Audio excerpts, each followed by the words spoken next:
নমস্কার বন্ধুরা, আজ আমি আপনাদের পাকা তালের মালপোয়া তৈরি করে দেখাবো, যেটা হবে খেতে অসাধারণ আর নরম তুলতুলে, মুখে দিলে একদম মিলিয়ে যাবে।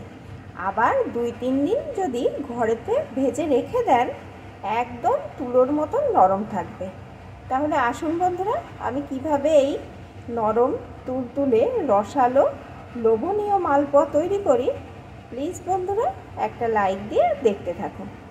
মালপোয়া তৈরি করার জন্য এখানে আমি কিছুটা পরিমাণ তালের পাল্প বা আড়া, যেটা বলে, নিয়ে নিয়েছি। এখন এক এক করে আমি এর ভিতরে উপকরণগুলো মেশাতে থাকব। বন্ধুরা ভিডিওটি স্কিপ করবেন না, দেখতে থাকুন আমি কি কি উপকরণ দিই। এইভাবে যদি দিয়ে আপনারাও বানান, খেতে অসাধারণ হবে আর একদম কিন্তু তুলোর মতন নরম হবে।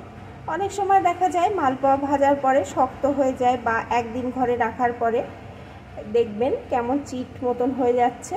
আমি যেভাবে বানাচ্ছি এইভাবে যদি একবার বানিয়ে খান, দেখবেন খেতে তো অসাধারণ স্বাদের হবেই, আবার 2 দিন ঘরে থাকলেও একদম নরম থাকছে।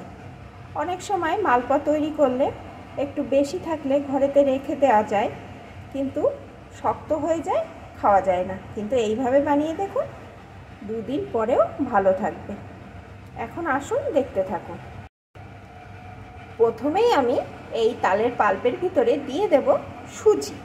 এখানে আমার 3 কাপ মতন তালের আড়া বা পাল্প নেওয়া আছে। এখানে আমি 1/2 কাপ পরিমাণ সুজি দিয়ে দিলাম। সুজিটা আগে দিচ্ছি কারণ সুজিটা ভিজতে একটু সময় লাগে, তাই প্রথমেই আমি সুজিটাকে দিয়ে দিলাম। দিয়ে দেব 1/2 কাপ পরিমাণ চালের গুঁড়ো।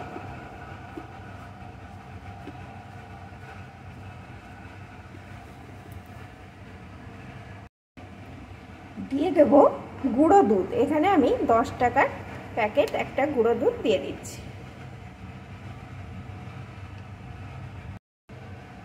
নারকেল কোড়া,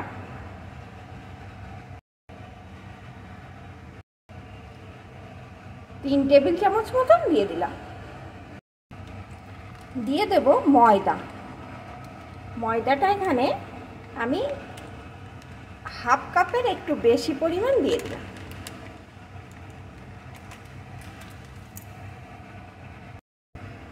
দিয়ে দেব একটু লবণ,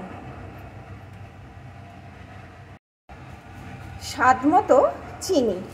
মিষ্টির স্বাদ সকলের সমান হয় না, যে যেমন মিষ্টি পছন্দ করে সেই মতন মিষ্টিটা দিয়ে দেবেন। আমি এখানে 1 কাপ মতন চিনি দিয়ে দিলাম। সব শেষে দিয়ে দেব 1/2 কাপ মতন আটা। বন্ধুরা এই আটা দিলেই কিন্তু এই মালপোয়াগুলো একদম তুলোর মতন নরম হবে, বা 2 দিন পরেও নরম থাকবে। আপনারা তো অনেকে অনেক রকমভাবে বানান, কেউ চালের গুঁড়ো ময়দা মিশিয়ে বানান, কেউ শুধু চালের গুঁড়ো দিয়ে বানান। আপনারা কিন্তু চালের গুঁড়ো ময়দার সাথে একটু আটা দেবেন, দেখবেন মালপোয়াগুলো কত সুন্দর হচ্ছে। এখন আমি সব কিছু সুন্দর করে মাখিয়ে নেব। আর যদি আমার কিছু প্রয়োজন হয়, আমি এখানে আরেকটু আটা দিয়ে দেব।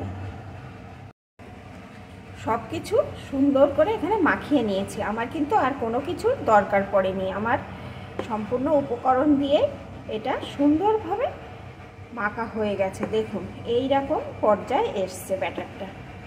এই যে চামচের পেছনটা দেখুন এই রকম।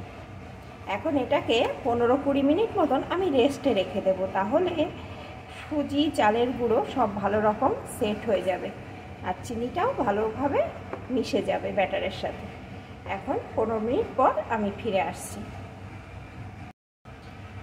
15 মিনিট আমি এইভাবে রেখে দেওয়ার পর এখন ফিরে এলাম। এখন এর ভিতরে আমি দিয়ে দেবো একটুখানি বেকিং পাউডার, সামান্য একটু। এখন ভালো করে আমি এটা মিশিয়ে নেব, আর এইভাবে আমি একটু ফেটিয়েও নেব।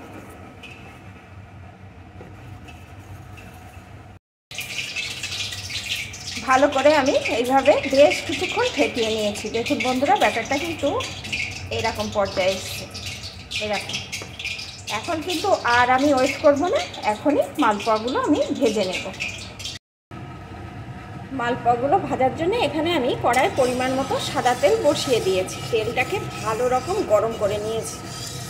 এখন গ্যাসের জোরটাকে একদম লোতে করে দেব।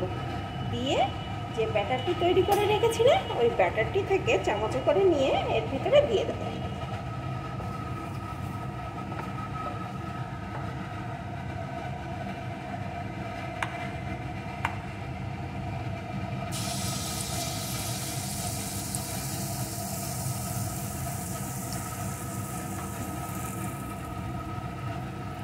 অল্প আছে এইভাবে কিছুক্ষণ হতে দেব।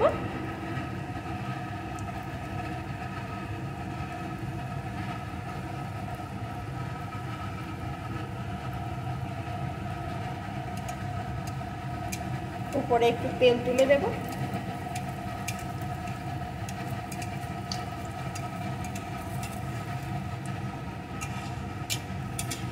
দেখুন বন্ধুরা কেমন ফুলে উঠছে।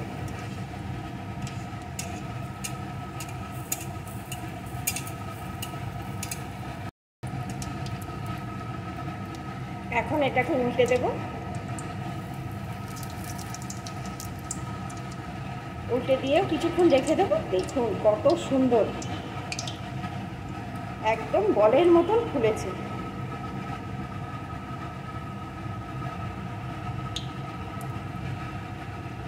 এই পিঠটাও কিছুক্ষণ ভেজে নিলাম, এখন তুলে দেব।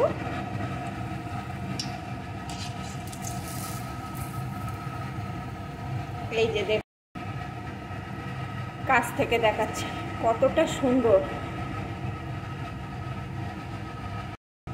আবারও আর একটা দিয়ে দেব।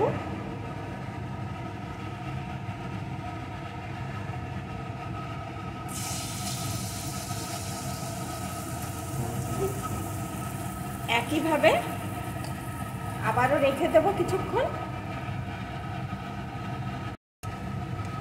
উপর দিয়ে একটু তেল দিয়ে দিচ্ছি। দেখুন এখন উল্টে দেব। একদম বলের মতন ফুলে ফুলে উঠছে।